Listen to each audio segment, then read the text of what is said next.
Hello guys! Gusto ba mo close to nature ng mga laak? When you're in Cagayan de Oro, visit Malasag.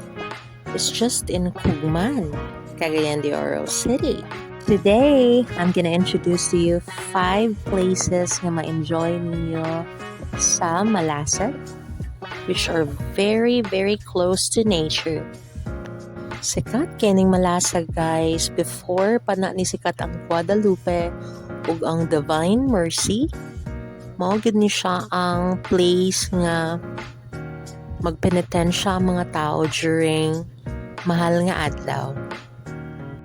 Sa kahon naman ni siya guys no, for more than an hour perhaps, kay puno man kay ni siya tao.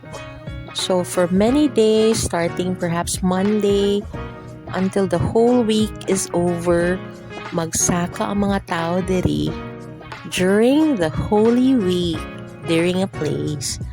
Guys, first off, sikat na kayong Malasag tungod sa Station 5, kini. So, pwede mo maka-hold of events diri, wedding, and other kinds of parties.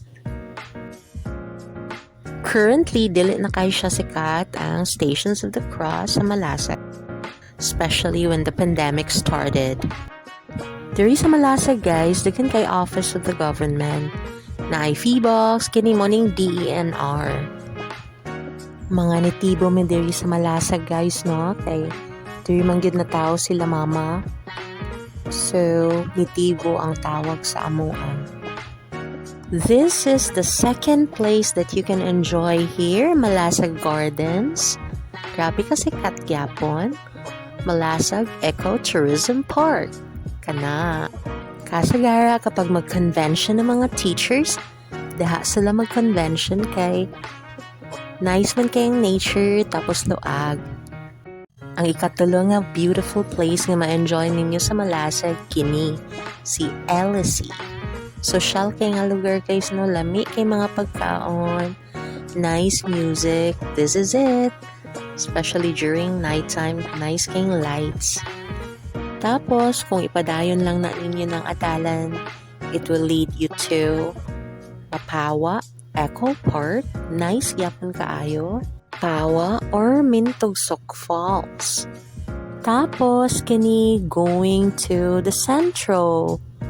Sa Malasag, diri silang mama nagpuyo atong gagmay pa sila. Grabe ka nice ang nature ba? Kuan gid siya.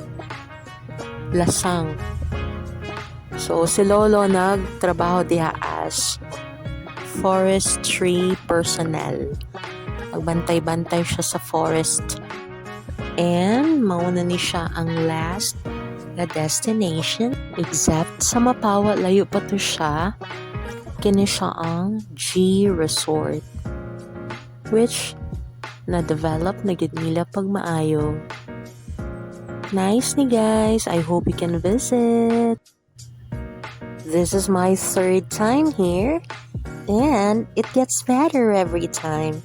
I hope you can visit one of these days. G Resort.